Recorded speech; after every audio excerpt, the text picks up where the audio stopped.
Gen 5 is probably the generation that I've played the least. So with that, I thought I'd continue my no-catching hardcore Nuzlocke series with Pokemon Black. As usual, here are the rules I'll be using, so just pause the video if you want to have a read. I will make one small adjustment which allows me to use HM slaves for exploring, but not for battles. I start the game and they waste no time giving us our starter Pokemon. I go for Pignite as when this thing evolves into Emboar, it becomes a monster.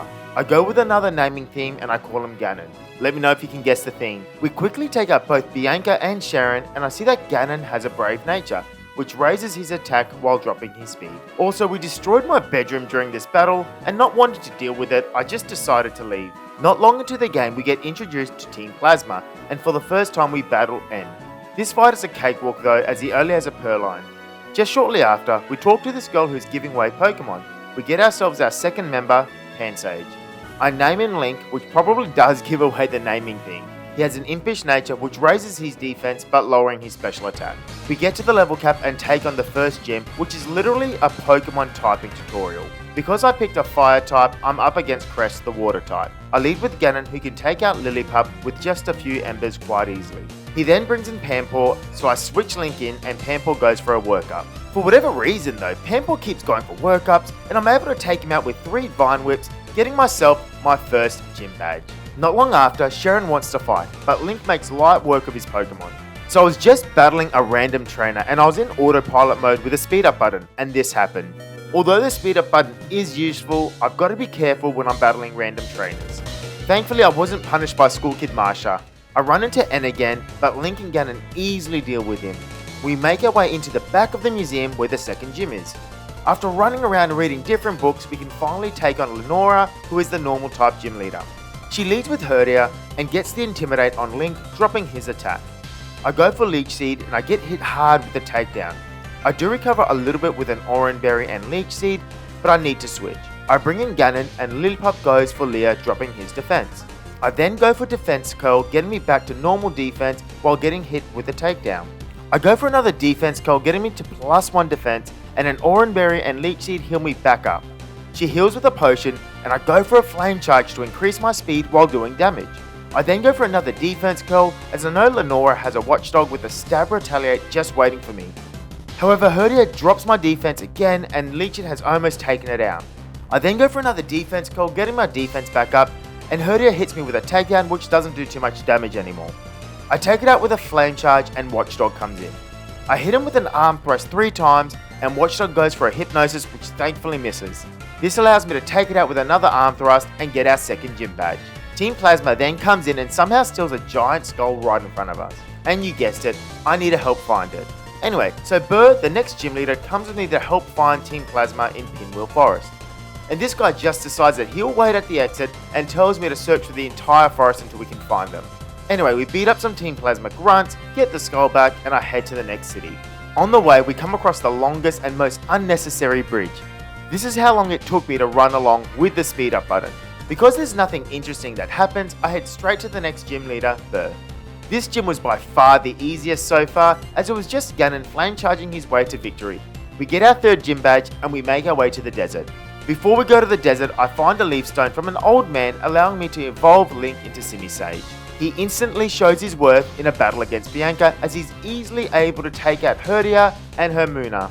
I then switch in Ganon, who takes care of Servine, and Link comes back in and he takes care of Pampor, giving us a comfortable win. Next up is Sharon, who has a Pidove and lands a crit on Ganon, making things scary as we are in a sandstorm taking damage. I decide to stay in and I take it out knowing I can survive the sandstorm damage. From here, Link just comes in and takes over by one-shotting all of Sharon's Pokemon. The next big fight is N, which is actually a pretty hard fight. I lead with Ganon and thankfully Sandile doesn't have Intimidate. He goes for Embargo, giving me a free turn to knock it out with an Arm Thrust. Next is Sigoleth, which is super scary. He hits hard with the Side Beam and I return the favour with a Flame Charge, which also boosts my speed. Because of this, I'm able to outspeed and take him out with another Flame Charge. Darumaka comes out and not wanting to bring Link in, I go for Arm Thrust. Darumaka then goes for a Facade and leaves me on 1 HP. Honestly, I can't believe my luck right now. I do finish him off with another Arm Thrust, which could have only hit twice and I would have been punished for that. I probably deserved to die here, but I buy a lotto ticket and N brings in his Scraggy. From here I just switch Link in and he eats the headbutt. I then go for a seed bomb and it's just short from the kill. Scraggy goes for a swagger and now I'm confused. I hit myself for big damage and Scraggy follows up with a brick break, leaving me in the yellow. I can't switch Ganon in, so I risk it and I go for a seed bomb. Thankfully I don't get confused, it hits and it gives me my first actual close fight for the run. I feel like I definitely should have died here, but I'll take the win. I then go grab a plume fossil, run all the way back to the museum, revive it and get myself a third team member, Archon. I name him Loftwing and he has a lonely nature which raises his attack but drops his defense. With everyone up to level 27, we're coming up against the most difficult battle by far, Elisa. She has made me restart this run 7 times already, so I was not looking forward to this. I lead with Ganon and I get hit hard with an aerial ace. Thankfully, Eviolite helps me take that better. I then raise my attack with Work Up. I then get hit hard with another aerial ace, but I return the favour with a flame charge, taking it out. I do get static, which is a problem as now I'm paralysed. She brings in her second Emolga, who almost takes me out with an aerial ace. Ganon doesn't get fully paralysed and is able to take out her second Emolga with a flame charge. Next up is her ace Zed Striker and I switch Link into a quick attack. I then get hit hard with a flame charge and I hit it back big with a seed bomb. At this point I'm expecting to die again, but for whatever reason the AI goes for quick attack instead of flame charge. This allows me to finish it off with a seed bomb and get my 4th badge. That was not pretty, but I got the job done. Shortly after, Sharon wants to battle as he recently got himself the Bolt badge as well. Ganon takes care of his Lipard with a couple of flame charges, then Link comes in and seed bombs the duo. I then switch in Loftwing, who's able to take out the Pansear and follows up with a kill on Tranquil. At this point I'm convinced that Sharon stole that Bolt badge, as there's no way he beat her with that team. Anyway, we make our way to Driftfield City, and after rounding up a bunch of Team Plasma guys in a giant freezer, we can take on Clay, the ground type leader. Clay leads with his Crocorock, who doesn't have Intimidate, letting me take it out with 1 seed bomb. Next up is Extra Drill, who I'm able to do half damage with a seed bomb. However, he does retaliate with a Bulldoze, which drops my speed. I do get outsped, but I don't get flinched with the Rock Slide. This allows me to finish him off with another seed bomb. Palpitoad comes in next, and I can easily seed bomb him and get our hands on the 5th gym badge.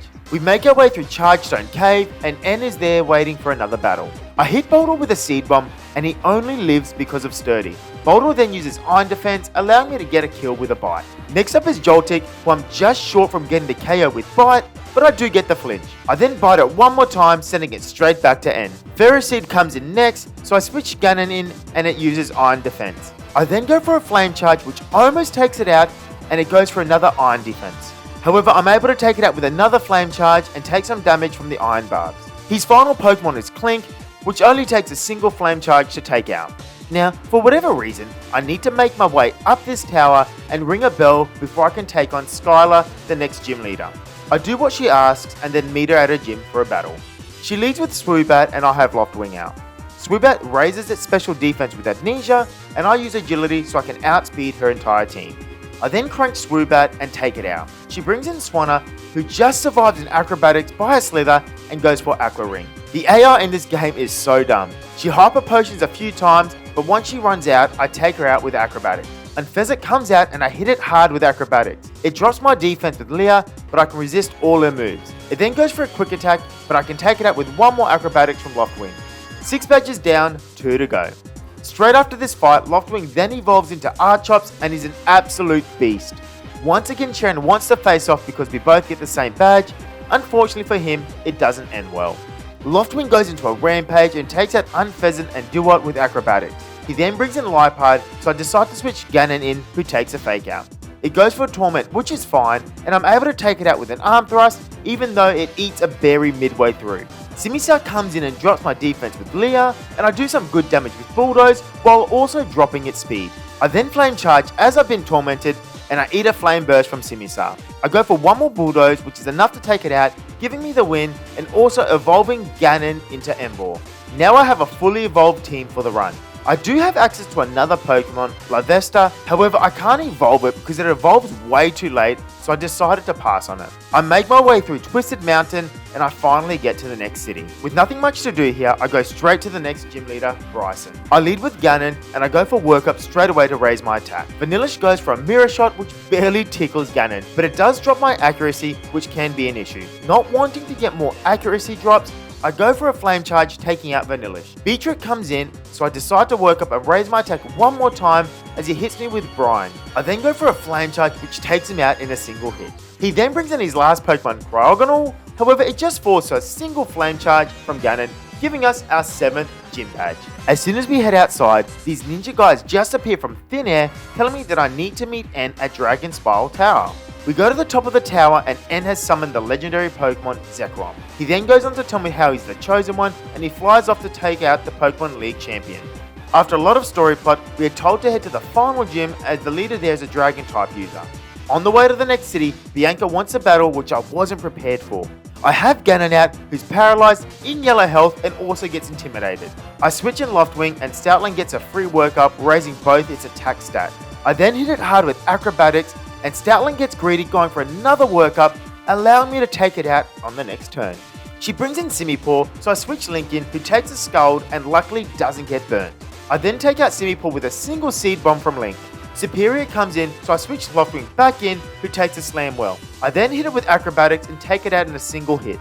She brings in a Mushiana, who I can take out with 2 crunches from Loftwing, beating Bianca. Now that we're in the next city, we can take on Draydon, the Dragon user. He leads with Fracture, and I'm able to take it out with Acrobatics. He then brings in Draydon, who has Rough Skin, so I switch in Ganon, who gets hit with a Chip Away. I go for a Brick Break, which must have been a low roll as it does just under half damage, and then I take a Night Slash from Draydon. I then go for another Brick Break, taking him out with a critical hit. He now brings in his final Pokemon, Haxorus, which is quite scary. I switch in Loftwing and he goes for a Slash, not doing too much damage. I hit it hard with an Acrobatics just short of taking it out, and he goes for a Dragon Dance. Draydon then heals his Pokemon and I bring him straight back to the red with another Acrobatics. He heals again, and once again I get him straight back to red with another big hit from Acrobatics. Although he's faster than me because of the Dragon Dance, the only move that he's got that can kill me in one hit is Dragon Tail, which always goes second. This allows me to take it out with Acrobatics and get ourselves the last gym badge for the region. On the way to the Elite Four, Sharon wants to have another battle. I start with Loftwing and he hits Unpheasant hard with an Acrobatics, and Unpheasant responds with a Taunt. I then take it out with one more Acrobatics. He then brings in Samurott, so I switch in Link, who can easily take an Aqua Tail. I go for a Seed Bomb which does massive damage, but it responds with a critical hit Slash. One more Seed Bomb takes it out, and Sharon now brings in Simisear. I switch in Loftwing, who can easily take a Flame Burst from Simisear. I then respond with Acrobatics, which takes it out in a single hit. His last Pokemon is Liepard, who doesn't stand a chance and goes down in one hit from Loftwing. I've now beaten Sharon for the last time. I do some final team preparations and I can finally make my way to the Elite Four. So the first member I take on is Chantel, the Ghost type user. I slap on some black glasses on Loftwing and I'm able to start the fight. I go for Substitute and Cofagrigus goes for a Will-O-Wisp, which can't do anything when I'm behind a sub. I then go for a Crunch, and even though I'm attack boosted, EV trained in attack and wearing black glasses, it's still not enough to one-shot it. On the plus side, I do lose my ability to Defeat Test because of Mummy, which is good. Cofagrigus goes for another Will-O-Wisp because the AI is stupid, so she uses a full restore and I do Acrobatics, which does less because I'm holding an item. This also leaves it out of heal range, and I'm able to take it out with a Crunch on the next turn. Next up is Jellicent, and a Black Glasses boosted Crunch is enough to take it out in one hit. Chandelure comes in, and he suffers the same fate and goes down to a single Crunch. Her last Pokemon, Golurk, comes out, and I just crunch him straight back to Chantel, giving us our first win in the Elite Four. Next up is Grimsley, the Dark type user. He leads with Scrafty, and I take off my black glasses and I hit it hard with Acrobatics, which takes it out. Bishop is next, so I switch Ganon into a Metal Claw, which tickles, however it does get the attack rise. I get outsped and Aerial Ace does big damage to Ganon, however I respond with a quad effective Brick Break, which easily takes it out. Crocodile comes in next, and I switch Link in, who is EV trained in defense and HP, who can eat the hit and get some leftovers HP back. I then follow up with a Leech Seed, which lands on Crocodile, and he uses Foul Play, which does some decent damage. I then get some HP back with Leech Seed and leftovers. I play it safe, so I go for a Protect, which gives me some more recovery through Leech Seed and leftovers, and then I follow up with a Seed Bomb, which is able to take out Crocodile. Liepard now comes out, and I go for the Protect, which works out well as it goes for Fake Out. I then hit it with a Seed Bomb, doing just over half damage, and Liepard goes for the Attract. However, Link only has eyes for Zelda and eventually breaks through the attraction and gets the KO with a Seed Bomb, giving us our second win in the Elite Four. I then proceed on and wake up Caitlyn from her beauty sleep so we can battle. As she uses psychic types, I slap the black glasses back onto Loftwing and we start the battle. Loftwing starts a fight with a big crunch on Renaclus and gets the first KO. Next up is Sigoleth, who has no chance and also goes down to a crunch from Loftwing. Gothitelle is next, and I go for another crunch, but she's able to survive. She goes for a Calm Mind, raising her special attack and special defense. Caitlyn then uses a full restore, but I use an acrobatics which leaves her out of healing range. I then take it out with a crunch and Caitlyn sends in her Mishana. I hit Mishana with a crunch and it leaves it in the red, but it lands a psychic which almost puts me into defeatist, which would have dropped my attack.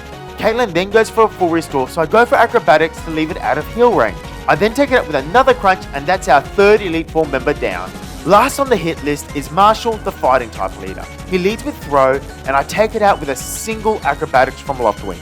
Sork comes in, which has sturdy and stone edge. Not wanting to risk it, I switch in Link, who takes the stone edge well thanks to its max defense EVs and its impish nature. I then go for Leech Seed and that connects. Sork hits back with a karate chop, but Leech Seed and Leftovers recovers a good amount of HP. I then go for the Protect to get some chip damage and additional recovery. Next I go for Substitutes and Protects to stall out all the stone edges so I can safely switch Loftwing back in. He's finally out of stone edges, so I switch Loftwing back in into a Retaliate which barely damages me. So Marshall uses a full restore, however I get the acrobatics off and Leech Seed's able to take care of the sturdy. Then I do the same to Concolda, and then Minxiao shares the same fate, giving us our fourth and final Elite Four win.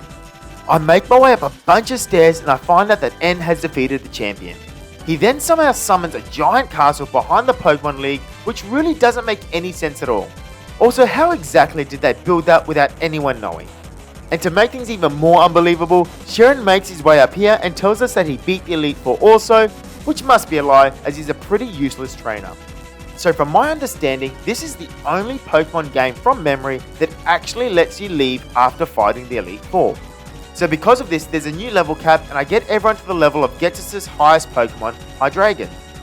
I then head in to take on the two final battles of the run. These battles are back to back and you don't get a chance to edit your team between them. Because of this, I spent a bit of time coming up with the best plan of attack and this is what I ended up coming up with. Firstly, I'm actually forced to catch the Reshiram and it annoyingly goes in the front of the party. At the start of the battle with N, he leads with his Zekrom and I have Reshiram at the front. I decided to throw Pokeballs at it until Zekrom finally takes it out with a Giga Impact. I switch in Link and I throw one more Pokeball as Zekrom needs a recharge from Giga Impact and I didn't want to take a free turn. I then go for Leech Seed, which lands on my first attempt. Zekrom goes for Giga Impact and only a crit would take me out. He doesn't crit and I'm able to get my health back with Leftovers and Leech Seed. I then go for Substitute as Zekrom needs to recharge from the Giga Impact. This allows me to get some more recovery with Leftovers and Leech Seed and bring me back into the green. I go for Protect and he sets up a light screen which allows me to get even more recovery from Leftovers and Leech Seed. I eventually whittle him down even after N uses a full restore and I get the KO with Link. N then sends in Vanillux and I go straight for another Substitute and Vanillux breaks it easily with a Blizzard. I then go for Protect to get some HP back and also waste another Blizzard PP. I go for another Substitute and Vanillux misses the Blizzard. This allows me to go for Leech Seed, which hits, and then Vanillux goes for a Blizzard, which does break my sub. However, because of Leech Seed, Leftovers, Substitute and Protect, I'm able to eventually whittle it down and take out the Vanillux. Next in is Klinklang, or so I thought. I go for a Protect to get some HP back and he goes for a Flamethrower. This means that it's actually a Zoroark in disguise. I switch in Ganon and he's able to take the Flamethrower with ease. The disguised Zoroark goes for Focus Blast, which does do good damage, but an Expert Belt Brick Break easily takes it out. Caracosta is next to come in, so I switch Link back in who takes a Waterfall. I hit it back with a Seed Bomb, which brings it down to Sturdy. Caracosta does solid damage with Stone Edge. I then protect the next turn to get some HP back and then take it out with another Seed Bomb. Next up is the real Klinklang, who I Leech Seed and get hit with a Thunderbolt for minimal damage. I go for Seed Bomb, which does nothing to him, and then he lowers my special defense with a Metal Sound. I then go for Substitute, which is taken out by a single Hyper Beam from Klinklang. As he must recharge, I go for another Substitute and get some Leftovers and Leech Seed recovery. I hit it for little damage with Seed Bomb again, and he breaks my sub with another Hyper Beam. I then Substitute one more time as he must recharge, and he goes down to a Leech Seed. Archops comes in next, and I have a free hit because the sub's up. I go for Leech Seed, but I miss, and then Archops destroys the sub with Acrobatics. I then switch in Loftwing, who can take the Acrobatics. I go for Rock Slide, and I miss, and I'm having a mini heart attack. He then goes for Stone Age, and he also misses. That definitely would have killed me even without a crit. I go for one more rock slide and I get the hit, allowing me to take out N and beat him for the last time. Getsus then comes in having a mental breakdown after N loses to me. He then blabs on for a bit and we finally get a chance to shut him up. He leads with Cofagrigus and I need to throw Pokeballs at it until it can take out Reshiram. I then bring in Loftwing and he goes for a substitute and Cofagrigus goes for a Toxic, which will fail due to the sub. I then hit it hard with Acrobatics and my ability changes from Defeatus, which is good. He goes for another Toxic because the AI doesn't know how to deal with a substitute. I then go for another Acrobatics and take it out. Next up is Bishop and I hit it with Acrobatics and then he breaks my sub with Stone Edge. I go for Protect and Substitute as I want to stall out all the Stone Edge PP and make a switch in. Once he runs out of Stone Edges, I'm able to bring in Ganon, who gets tickled with a Night Slash. Then I hit him back with an Expert Belt Brick Break, which absolutely demolishes Bishop. He then brings in Buffalan, and just like Bishop, he falls to an Expert Belt boosted Brick Break. Seismitoad comes in and I switch Link in to a Rain Dance. I go for Substitute, which is probably the wrong play as I should have Leech Seeded first. He goes for a Sludge Wave, which will easily break the sub. I then Protect for Leftovers Recovery, bringing me close to full HP. Next I do Leech Seed and he hits me hard with a Sludge Wave, bringing me to about 1/3 health. I then Protect to get some more recovery with Leftovers and Leech Seed. I set up another Substitute and because the rain has stopped, he goes for another Rain Dance, which is perfect. I then get some Leftover and Leech Seed recovery before taking him out with a Seed Bomb. Next is his Hydreigon, and I decide to Protect to get some extra HP from Leftovers. Because I have a sub up, I can safely go for the Leech Seed and it lands. He breaks my sub with Dragon Pulse, but I almost recovered a full HP because of Hydreigon's high HP stat. I then Protect, Substitute Leftovers and Leech Seed until I can take him out. Electros comes out and you guessed it, I Leech Seed him. He does hit me hard with Flamethrower, but only a crit can take me out, which doesn't happen. I go for my last Protect and get some more recovery, bringing me back to a healthy amount. I then Substitute until I run out of Substitute PP, getting him to as low as HP as possible. From here, I just switch Ganon into a Flamethrower, which doesn't do much. I Protect and get the last bit of Leech Seed recovery to Ganon, and then take out his last Pokemon with a Brick Break, officially winning me the run. Thank you all for watching until the end, and I'll see you all next time.